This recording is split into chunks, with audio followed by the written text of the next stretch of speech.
God is awesome and therefore we should feel so good about our God. Ang dapat pakiramdam at nadadama ng mga tunay na sumasamba ay laging paghanga sa Diyos at kasiyahan sa ating puso.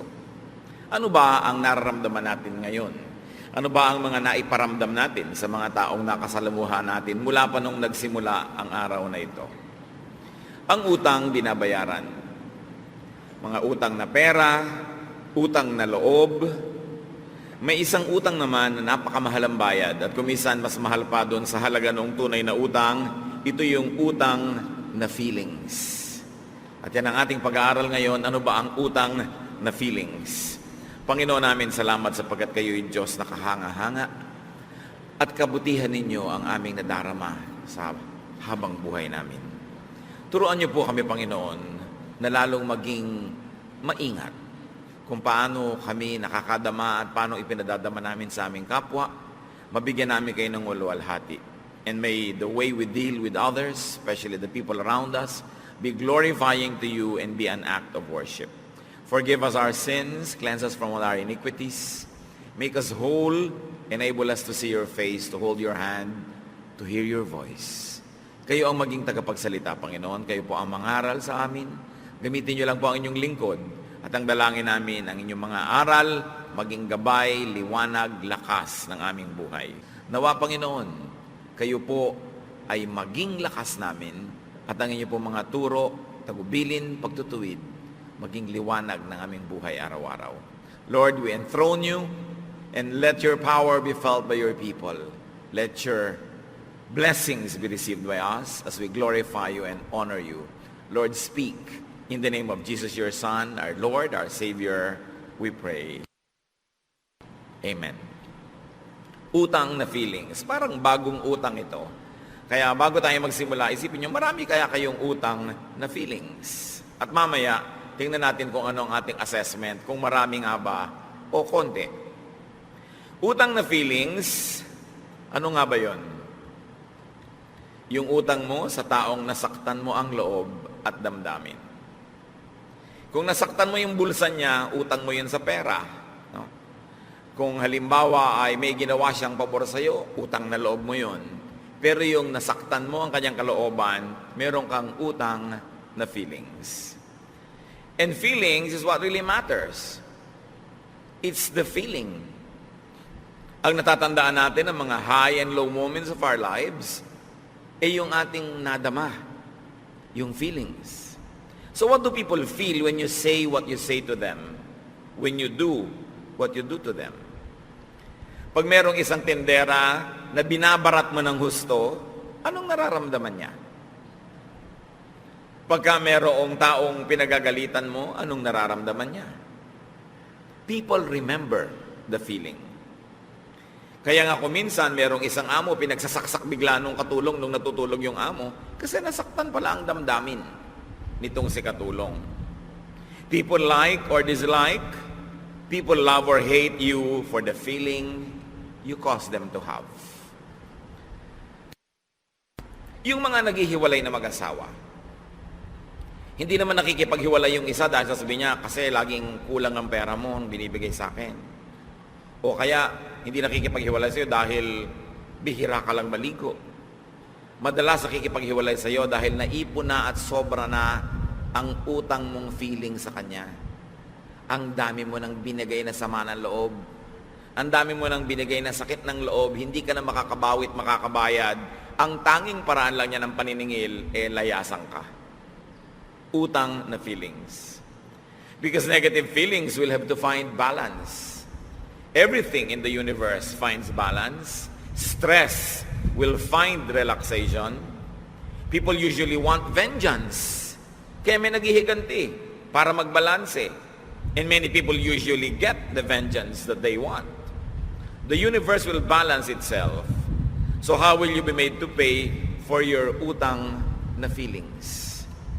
Galatians 6:7, you cannot fool God. So don't make a fool of yourself. You will harvest what you plant. Bawat daw itinatanim ay inaani. Yung itinatanim nating damdamin sa ating puso at sa puso ng ating kapwa. Inaani ang itinatanim, binabayaran ang utang. Romans 13, 7-8. Give to everyone what you owe them. Let no debt remain outstanding, except the continuing debt to love one another.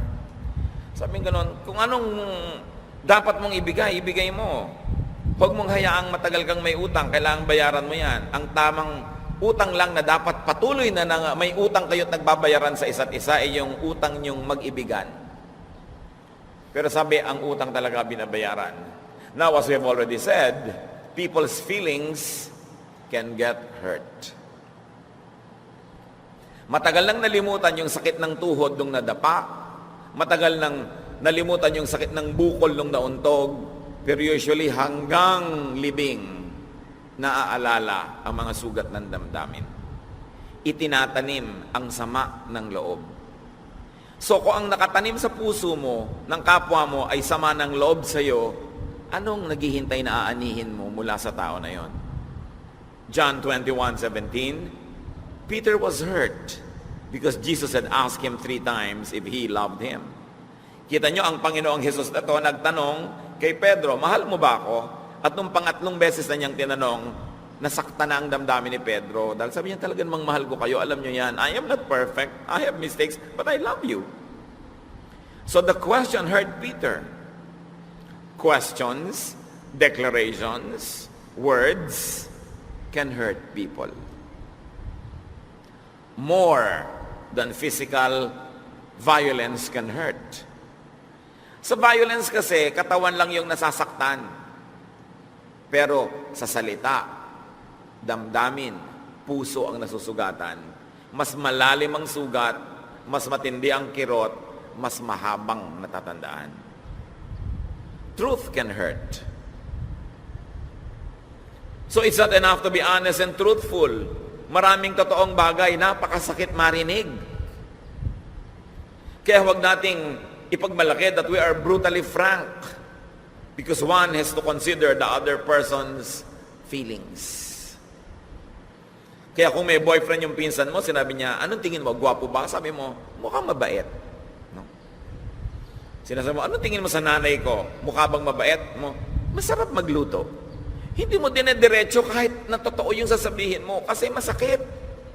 Tulad ng nasaktan si Pedro, ang tinatanong siya kung mahal ba niya. Kasi ilang beses niyang itinatwa. Kahit totoo nakakasakit, lalo naman ang kasinungalingan, lies can hurt. Proverbs 26:28, a lying tongue hates those it hurts, and a flattering mouth works ruin. Pag meron kayong ipinagkakalat na balita tungkol sa kapwa, hindi naman pala totoo, masakit yon. O kalahati lang yung totoo. Ang problema sa kalahating totoo, yung kabilang kalahati nun, mali. Kaya iniingatan natin ang bibig.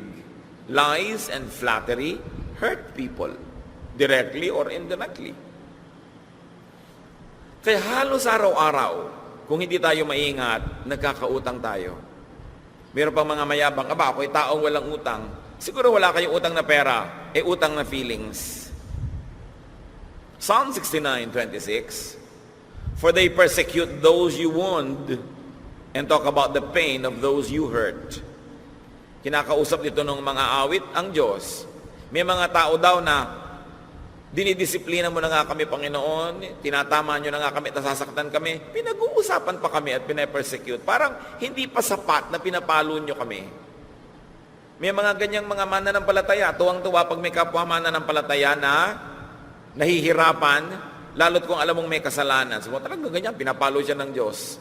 Hindi mo alam kung may inggit yung tao na ito, may sama ng loob, pero kung talaga may pagmamahal ka sa kapwa mo, kahit mali siya, tapos pinapalo siya ng Diyos, nahahabag ka pa rin dapat kung ang puso mo nasa tamang lugar. Pero iba, pinag-uusapan pa. Diyan nga malupit ang mga Kristiyanong marami. Ang bilis at ang dalas mag-usap ng mga hindi maganda tungkol sa kapatid sa Panginoon. Masakit ang bunga nun. People's talk would further hurt those who undergo God's discipline or those who experience righteous hardship. Meaning itinutuwid sila, kaya sila nahihirapan. Psalm 69:26, they cause trouble for people you have already punished. Their gossip hurts those you have wounded. Pag dinidisiplina na ng Diyos, pinapalo na ng Diyos, huwag na tayong dumagdag makipalo. Itinatama na nga siya ng Diyos eh. Kung minsan may kapatid ka, napalo na ng nanay mo, binebelat-belatan mo pa sa isang gilid, buti nga sa iyo, pinalo na nga. Ba't ka pa dadagdag? Ikaw ba yung nanay? Ikaw ba ang Diyos? Natatandaan ko po nung minsan na meron akong dinadalaw sa Bilibid at itinuturo niya sa akin yung dumadaan. Sabi, yan yung, yung kilalang rapist na ganon. O ito yung kilalang ganon na merong kinatay na tao.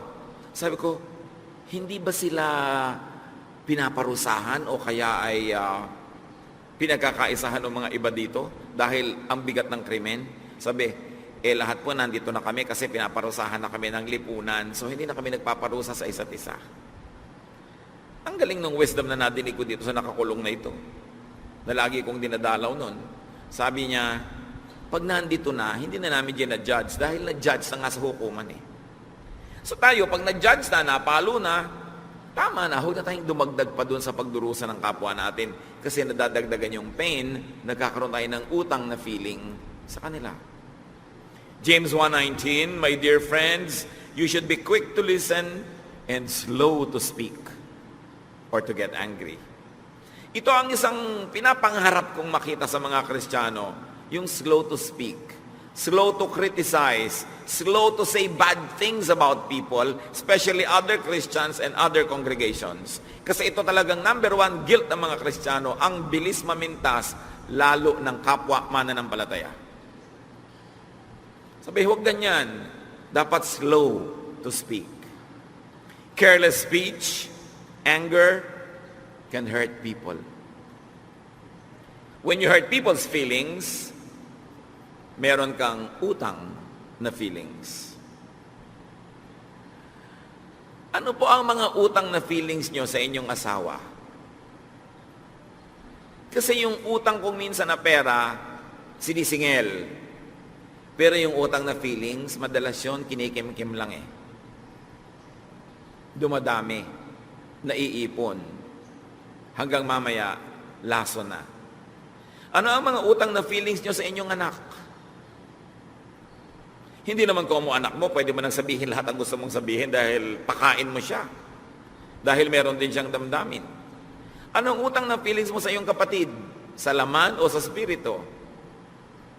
Ang pinakamabibigat kung misang damdamin na dala-dala ng tao habang pagtanda pa, yung mga sakit ng loob na ibinigay ng mga kapatid niya. Mga kapatid sa laman. Kaya ang pinakamalalalim na mga hidwaan, hindi naman sa magkakaibang partido o magkakaibang lahi, usually sa magkakapatid. Kasi tandang-tanda mo yung mga dinasabi sa iyo ng iyong kapatid. Ano mga utang na feelings natin sa ating mga kaibigan, sa ating kapwa? Kayong may mga tauhan, anong utang na feelings nyo sa inyong mga tauhan? Nako mo ba kayo nagpapasweldo? Kung mo kayo yung amo, kahit ano na lang ang sabihin nyo, pwede na. May damdamin yun. Yung mga empleyado, anong utang na feelings nyo sa inyong mga amo na nagdaramdam pagka nakikitang hindi nyo ginagawa ang inyong mga tungkulin? O kaya wala kayong kamalamalasakit? Ang dami-daming utang na feelings. Ewan ko kung meron sa inyo naglilista ng mga utang na feelings. Marami tayong lista ng utang ng iba sa atin. Kaya nga may damdamin ka, meron kang sama ng loob eh. May hinanakit. Pero inililista mo ba? Conscious ka ba kapatid sa mga utang mo na feelings sa iba? Hurt feelings can seek revenge. Hurt feelings can get paid many ways. Dahil hindi nga ba ang prinsipyo, ang utang ay binabayaran, kaya yung mga utang natin na damdamin, madalas hindi natin nalalaman, nagbabayad pala tayo. Ecclesiastes 8:9, a man sometimes makes life hard for others, but he ends up hurting himself. Those who hurt others usually end up being hurt in return. Yung mag-asawa, sinasaktan mo yung asawa mo, gaganti rin siya, sasaktan ka rin niya, at ang sagot niya, isang ganti, gaganti uli. Hindi ninyo malaman kung sino yung nagsimula nito dahil parang wala nang katapusang gantihan ito. Mga gantihan ng magkaibigan, gantihan ng magkasintahan. Ang hirap-hirap na maghihiwalay kayo magkasintahan, magkagalit kayo, hindi kayo Mapakali, hindi kayo makatulog, pero matataas ang pride nyo, walang mauunang magte-text. Pero mauna lang siya, kahit smiley lang, sagot ka na agad dahil, ay, salamat, nauna lang siya, gusto ko na makipagkasundo. Pero ang tao, keep hurting each other. Nagiging vicious cycle, kahit nasasaktan, iwasan nating manakit at gumanti. Kantahin natin ang...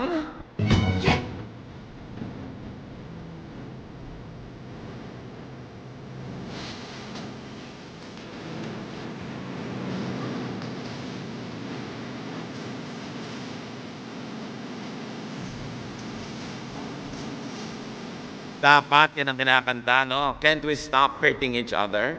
Diba? Sasundan nyo pa ng, I must forgive you. You must forgive me.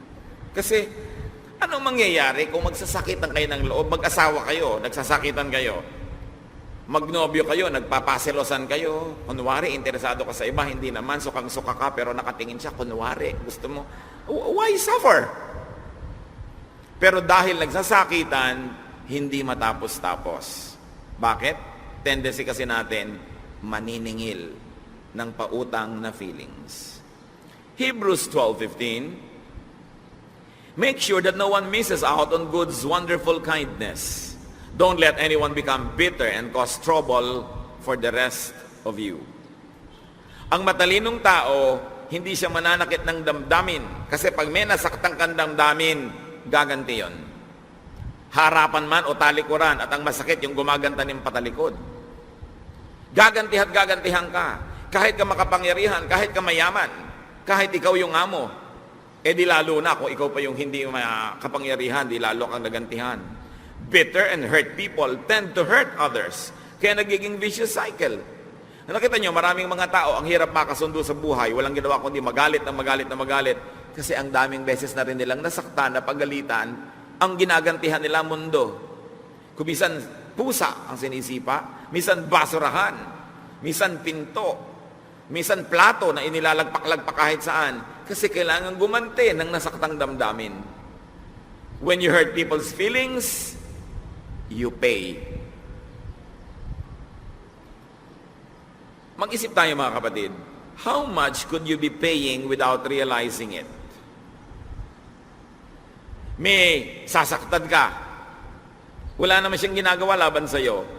Pero may ibang instrument ng paniningil. Kasi ang universe kumikilos yan eh. Kaya sabi ni Lord, vengeance is mine, I will repay. Relax ka lang, huwag kang magiganti. Ako, ang law of nature, the law of creation, will take over at makakapaghiganti ka. Halimbawa mga kapatid, ang kuripot nyo sa inyong kapwa. Ang kuripot mo sa mga tindera, ang kuripot mo sa iyong mga kausap, nagpa-shine ka ng sapatos, gusto mo, 5 lang ay bayad mo. Sumakay ka ng taxi, ayaw mo nang kumita yung driver. Gusto mo, ikaw na lang ang nakarating sa pupuntahan mo, pero siya hindi kumita. Nagpagawa ka ng construction, ayaw mo na halos magbayad. Yung ang kuripot mo, tapos tuwa ka dahil nakuha mo. Pero sigurado magbabayad ka kasi may utang ka na feelings. Kaya kung minsan naman, biglang na-hold up ka, ayun, nagbayad ka ng malaki. O kaya, meron kang girlfriend na walang ginawa kundi hut-hutan ka. Meron kang empleyado, tinitikis-tikis mo, ayaw mong bayaran, pero pag hingi ng girlfriend mo, laglag ang marami mong pera, yun, nasisingil ka. Kaya makahalata tayo mga kapatid, pag ang ending at ending mo, wala at wala ka rin, kahit gaano ka kawaes, kahit gaano ka nanlalamang sa kapwa at katalino, wala rin ang ending. Isipin mo, may ibang kumukuha sa'yo, sinisingil ka ng kalikasan. May bayad dyan. Kaya huwag tayong sumakit ng feelings ng iba, nagdaramdam sila. Tulad ng isang naikwento ko na sa inyo, may kasama ko, nasa probinsya kami, merong isang tindera na inilapit sa amin yung isang buwig na saging, hinog na hinog. Ang yaman-yaman nitong kasama ko, binarat niya ng binarat. Tapos nabili namin sa pagkamura-mura. Tapos tumingin siya sa akin, kain ka. Sabi niya, bakit mo naman binarat? Gabi na hinog na yan, bukas mabubulok, ibebenta niya yan kahit mura. Nawalan ako ng gana sa kanya. Ang yaman-yaman niya, binarat pa niya yung tindera. Ano ang feelings na naramdaman ng tindera? Kawawa naman ako, alam niya mabubulok ito, kaya binarat ako ng binarat, so naibenta ko. Sa palagay niyo, hindi masisingil si mayaman sa ibang paraan? May singil. Kaya huwag kayong sobrang wise. Huwag kayong kabig ng kabig ng kabig. Wala nang matira sa kapwa. Always leave something on the table for the other man. Kasi kahit kabigin mo yun, nasa bulsa mo, may ibang kukuha. Promise. Mag-isip-isip kayo. Kailangan nag-iisip ang tao. May nalalamangan ka, tapos may iba namang manlalamang sa'yo. Gaganti ang kalikasan. May inaapi ka, meron ding aapi sa'yo. When you hurt others, and especially when you hurt even your own feelings, you pay. Kaya ingatan nyo rin mga kapatid ng sarili nyong feelings. Don't hurt your feelings. Sasabihin nyo, how will I hurt my feelings? Pag sobra kang sensitive, sobra kang mapaghanap, sobra kang maramdamin, ang totoo nun, inilalagay mo yung sarili mo para masaktan. Pag ang taas-taas ng expectation mo, tinataasan mo, hindi tuloy maabot ng iba, mag-frustrate ka. You will feel bad. So, i-protect nyo mga kapatid ang sarili nyong feelings. Don't be so sensitive. Huwag kayong masyadong maramdamin. Hindi kayo nayaya sa dinner, mag-dinner kayo mag-isa. I-treat nyo ang sarili nyo. Huwag niyong asahan na mamahalin kayo at kukupkupin ang mundo. Paminsan-minsan nangyayari yon. Pero pag hindi, kupkupin nyo ang sarili nyo. Kailangan mag-balance kayo. Huwag kayo nagmumukmok. Huwag niyong ipagluksa ang pagkalimot sa inyo ng mga tao dahil nadodoble yung hurt. Nalimutan ka na, nagluksa ka pa, di doble. Protect your own feelings. 1 Corinthians 13:4-5, love is kind and patient, never rude. Love isn't selfish or quick-tempered. So, hindi dapat tayong magaspang. Nakakasakit tayo ng damdamin. Love isn't selfish or quick-tempered. One's impatience, rudeness, selfishness, or rashness can hurt others. Maging conscious tayo lagi, makakasakit ba ako? May nasasaktan ba ako? May nasaktan ba ako? So how do you hurt people's feelings? Mga asawang lalaki, how do you hurt your wife's feelings without you even being conscious of it? Mga asawa ring babae, paano nyo nasasaktan ng damdamin ng lalaki na hindi naman niya masabi sa inyo dahil sa tingin niya maliit na bagay lang, isinasaloob na lang, pero pag dumami, lumalaki rin. How have you paid so far? Sa sinabi ko po mga computation, mga kapatid, yung nanglalamang ka, yung ang gulang-gulang mo, kumusta ang inyong computation? Napakarami nyo na ba talagang naimpok? Sa panlalamang sa kapwa? Sa sobrang pagiging ganid? Ikaw na lamang ang sumaya, ikaw na lang ang kumita, ikaw na lang may natipid. Yumaman ka ba talaga? At nung yumaman ka man, halimbawa, o ano naman ang ginasusan mo sa kayamanan mo? Baka isa lang napakalubhang pagkakasakit. O isa lang pagkakasunog ng isang mong kabuhayan. May bayad. So tigilan natin ang pagbabayad ng maraming utang na feelings sa pamamagitan ng paghinto sa pangungutang ng feelings. Stop. Avoid hurting people's feelings. And stop and avoid paying very dearly. Hindi lang naman tayo lagi yung nananakit. Madalas tayo rin yung casualty, tayo yung biktima. Those of you who are being hurt by others, stop the pain. Do something godly, but do not bear with it. Register your protest by words or by body language. Mga babaeng binubugbog ng asawa, huwag kayong pumayag. Your body is a temple of the Holy Spirit. So pagkaalam niyong lasing siya o mainit ang ulo, huwag kayong lumapit. Matulog kayo sa 5-star hotel kung ang asawa niyo ay lasing at i-charge sa kanya. Diba? Para hindi kayo niya masaktan. Huwag kayong pumayag. Mga lalaking binubugbog ng asawang babae, huwag din kayong pumayag. Hindi kayo punching bag. You've got to stop this, whether it is physical or emotional pain. Ngayon, yung nagsasalitaan ka na masakit, sinusumbatan ka, tapos iiyak-iyak ka lang babae, madalas ganun eh. Lalaki din, sinusumbatan ng babae, Huwag kayong iyak ng iyak. Sabihin nyo, ayokong nadidinig yung mga salitang yan, ayoko nang marinig sa'yo yan. Kailangan i-register nyo yung pagtutol nyo. Kasi ang mga violent na tao, habang ikaw'y nagiging parang basang sisiw, umiiyak, lalo silang natutuwa, lalo silang nagiging violent. Kailangan, sabihin nyo, hindi ko natatanggapin pa ang pag-alipusta mo sa akin, ang pag-insulto mo sa akin. You've got to register that protest. You've got to be strong. You were made in God's image. Hindi ka nilikha ng Diyos para kawawain o basahanin ng kapwa mo. Kahit asawa mo yun. Lalo kung asawa mo, siya nga ang dapat mag-ingat sa'yo, mag-alaga, mag-feed ng ego mo. Siya pa yung wawasak ng damdamin mo. Huwag kang pumayag. Hindi yun ibig sabihin submissiveness to your husband, pinapatay ka na, submissive ka pa. Submissive ka dapat kung loving siya. Kasi yun ang utos sa kanya ng Diyos. Love your wife. Kung hindi siya loving, you don't need to be submissive. Kailangan matibay ang loob. Get away from the source of pain. Distance yourself. Meron kayong mga kapitbahay na puro laging chismisan, huwag kayong sumali. Huwag kayong makipagpalagayang loob, makihalubilo sa mga taong makakati ang dila. Yung madaling magsalita ng hindi maganda. Register your protest. Kung biyanan ninyo, yung lagi nilang nagsasalita ng nakakasakit sa inyong damdamin, biruin nyo, nagluto kayo ng leche plan, akala pudding. Di ba masakit yun? So, maging respectful kayo, pero dumistansya kayo, kayo kumibo, maramdaman niya that you don't like this treatment. Ganon din naman yung mga biyanan, kung rude ang inyong mga manugang, you don't need to take it. Show it. Huwag kayong pumayag. Usually, this kind of behavior follows the path of least resistance. Kailangan buo ang loob mo. And balance your life with godly pleasure and comfort from elsewhere.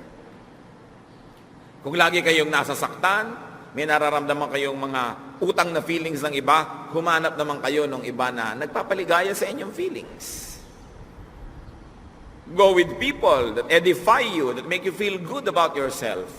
Stop going with people na laging ikaw ang kawawa. Sa mga barkadahan, ikaw lagi yung binabatukan, kinakawawa, inuutos-utusan, laging may ganun the village idiot. Abay, humanap ka na ibang barkada. Pagka sinabi nila, ba't di ka na sumasama sa amin? Ayoko na, ayokong treatment niyo sa akin, hindi niyo ako nire-respect. Why take it? You don't need to take it. Madalas sa mga ganyan mga barkadahan, lagi na lang may api-api. Siya ang laging binibiro, sinasaktan. Show your protest. Balance your life. And then, do not seek revenge. Nasaktan na kayo, huwag naman kayong gumanti sa iba, kasi yung ginantihan nyo, gaganti rin sa iba, hindi na matatapos. Vengeance is mine, says the Lord. Do not inflict or transfer your pain from others to someone else. Stop the vicious cycle. Napagalitan ka ng boss mo sa office, tatay, pagdating mo sa bahay, papagalitan mo yung asawa mo at mga anak. No. Iwan mo sa office yun. Iba namang relationship mo sa bahay. Kailangan, yung ginawa sa iyong masama, huwag mong ulitin sa kapwa. I-charge mo yan sa cross ni Lord. Kailangan i-charge mo yan to Jesus, who took away all our pains and our sorrows. That's why He took all the blows. Charge it to the cross. At kung kayo yung sinaktan, forgive. Charge it to your cross. Kasi sabi ng Panginoon, carry your cross and follow me. So dapat din tayong magpatawad. Napakahalaga mga kapatid, do not hurt yourself. And do not allow others to hurt yourself. Do not allow yourself to be abused all the time. Sama-sama ng loob mo, pero payag ka rin ng payag. Kasalanan mo rin yan kung inaabuso ka. Kasi pumapayag ka. Dapat maglagay ka ng hangganan sa nagagawa ng taong pang-aabuso sa iyo. You've got to protect your body, you've got to protect your heart, you've got to protect your mind, your spirit, because you are God's wonderful creation. You are not anybody's doormat. Kay asawa mo yun, kay magulang mo yun, kay kapatid mo yun. You are a respectable person and you're entitled to feel good about yourself and about your life. So, wakasan yung pagpapahirap sa iyong loob mo ng mga kapwa mo by applying all godly, not ungodly methods. Pero ang gusto kong laging nagbigyan ng diin ngayon, maging conscious tayo mga kapatid. Paano tayo nagkakaroon ng utang na feelings? Ama namin, paalalahanan niyo po kami. kung nakakalimot kami o hindi namin naiisip na nagkakautang na feelings pala kami sa kapwa. At kuminsan maraming may nangyayari sa buhay namin, nasisingil pala kami. Hindi namin malaman kung saan galing yung paniningil, sinong naniningil, pero yun pala may mga utang na feelings kami. Turuan niyo kami, Lord, na maging conscious para hindi na namin maulit, mabawasan in a dramatic way ang mga ganitong asal. At turuan niyo rin kami, Panginoon, na i-protect ang sarili namin from such people. We want to glorify you. We like to enjoy life. We like to be enjoyable as far as others are concerned. We like to give people joy, and we like to have joy ourselves.